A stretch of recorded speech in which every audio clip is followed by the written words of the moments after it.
नमस्कार श्रोते हो. श्री स्वामी समर्थ. संजीवनी स्वामी कृपेची भाग 1 या पुस्तकातली आज आपण स्वामींची 40वी अनुभूती पाहणार आहोत.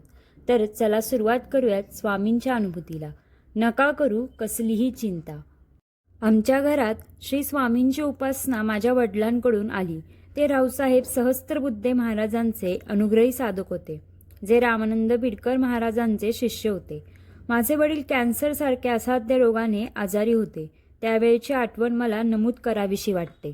श्रावण महिन्यात गुरुचरित्राचे पारायण करण्याचा त्यांचा परिपाठ होता, पण खूप आजारी असल्यामुळे त्यावर्षी ते शक्य नव्हतं. याची त्यांना खूपच खंत वाटत होती. परंतु स्वामी या गोष्टीची काळजी कशी घेतात हा अनुभव आम्ही सर्वांनी घेतला. वडिलांना स्वामींनी स्वप्नात दृष्टांत दिला. त्यानुसार वडिलांनी सकाळीच आम्हा मुलांना सांगून बजावून ठेवले होते की माझी चौकशी करत कुणीतरी आज येतील. त्यांना माझ्यापाशी घेऊन यायचं. दुपारी बिल्डिंगच्या आवारात मुले खेळत होती. त्यांच्याकडे खूप वृद्ध गृहस्थ, गोरेपान, दाढीधारी, तेजपुंज असे चौकशी करीत होते की इथे कोणी खूप आजारी असलेले गृहस्थ राहतात का. तर ती मुले हो म्हणाली व त्या आजोबांना आमच्याकडे घेऊन आली.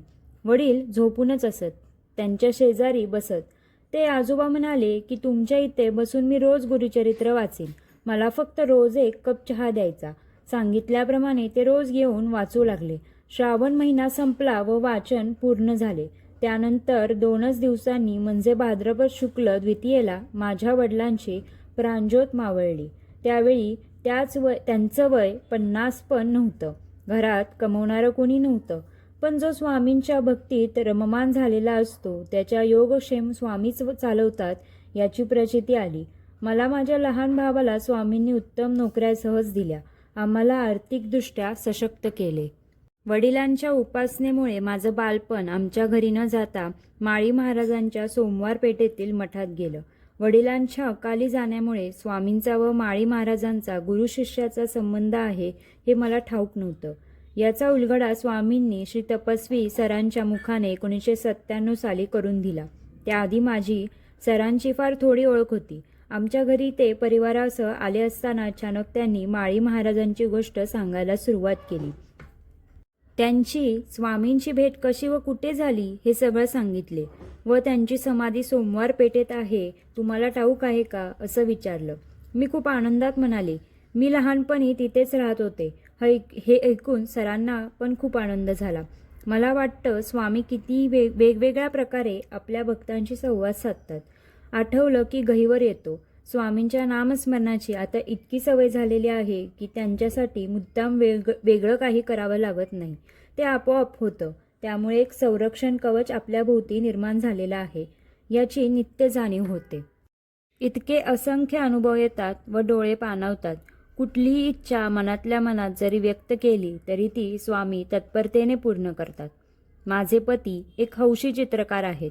खूप निसर्गचित्र, व्यक्तिचित्र ते काढीत असतात. माझ्या मनात आलं की ते स्वामींचं चित्र का काढत नाहीत. त्यांना आपणहून काढावंसं वाटायला हवं आणि थोड्याच दिवसात स्वामींनी इच्छा पूर्ण केली. मी ऑफिसला गेले असताना एका दुपारी त्यांनी स्वामींचं छान चित्र काढून देवघरात त्यांच्याच समोर ठेवलेलं होतं. मला वाटत स्वामींनी आपल्या मनातली गोष्ट कशी कळते तर नामस्मरणामुळे. ते सतत आपल्या जवळ असतात. जसं मुलांची इच्छा आईला सांगावी लागत नाही तसं. युरोप ट्रिपला जाण्याची इच्छा पण स्वामींनीच पूर्ण केली व दर्शन पण दिले. इंटरनॅशनल टूर कंपनीचा एजंट स्वामी भक्त असू शकेल असं अजिबात वाटत नव्हतं, पण स्वामींनी आनंदाचा धक्काच दिला. स्वित्झर्लंडच्या हॉटेलच्या तळघरात मी अडकले होते. गोठवणारी थंडी होती तरी मला भीतीने घाम फुटला होता. मनात स्वामींची आठवण चालूच होती. काही क्षणात समोर एक म्हातारी दाढीवाली व्यक्ती हजर झाली. भाषेची अडचण येईल असं वाटलं होतं, पण त्यांच्या आश्वासक आवाज मी ऐकला. म्हणाले, may I help you young lady. मी हो म्हणताच त्यांनी माझा हात हातात घेतला व आईच्या मायेने मला बाहेर आणून सोडले. आपण जगात कुठेही गेलो तरी जसं निळं आकाश आपल्याबरोबर असतं तसं स्वामी आपल्याबरोबर सतत सोबत असतात याची जाणीव झाली. 10 वर्षांपूर्वी मला ब्लड प्रेशरचा खूप त्रास झाला होता. प्रेशर खूप वाढलेलं होतं. ऑफिसला जाऊ शकत नव्हते. सगळ्या अंगातून मुंग्या यायच्या. सतत स्वामींची पोथी वाचत असे. स्वामीच नाव घेऊन औषध घेत होते. पण त्रास कमी होत नव्हता. एके दिवशी सकाळी मी आई व मिस्टरांना म्हणाले की आज मला खूपच निराश वाटत आहे. माझं काही खरं नाही. तेवढ्यात फोनची रिंग वाजली. मी फोन घेतला. हॅलो म्हणताच कानावर शब्द आले, श्री स्वामी समर्थ. तपस्वी सरांचा फोन होता. ते म्हणाले, मी आत्ताच पूजा आटपून उठलो व तुला फोन करण्याची प्रेरणा स्वामींनीच दिली व म्हणाले, नका करू कसलीही चिंता, बसा चिंतनाला, अक्कलकोटी जाऊ चला. झालं. त्या एका फोनमुळे माझी निराशा स्वामींनी पळवून लावली. अंगात उत्साह भरला व बीपी हळूहळू कमी झाले. सर्वोच्च धन्वंतरीने एका क्षणात उपाय केला. प्रत्येकाच्या आयुष्यात आपल्या कर्मानुसार बरे वाईट दिवस येत असतात, पण कशाही परिस्थितीमध्ये जगताना आनंद शोधायला पाहिजे. तो आनंद आपण सततच्या नामस्मरणाने मिळवू शकतो. माणसाचं मोठेपण कशावर असतं? त्याचं वय, त्याची संपत्ती की त्याचं शिक्षण? खरं म्हणजे ते असतं त्याच्या वागणुकीवर, त्याच्या माणुसकीवर. जी व्यक्ती सतत स्वामींच्या नामस्मरणात असते तिच्यात स्वामी सगळे बदल घडवून आणतात, त्याला चांगलं माणूस बनवतात व खऱ्या अर्थाने मोठा करतात.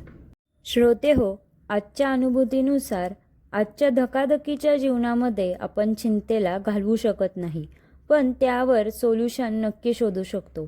ते एकच, श्री स्वामी नाम. श्री स्वामी समर्थ. आजचा अनुभव तुम्हाला कसा वाटला ते नक्की एकदा कमेंट बॉक्समध्ये सांगा.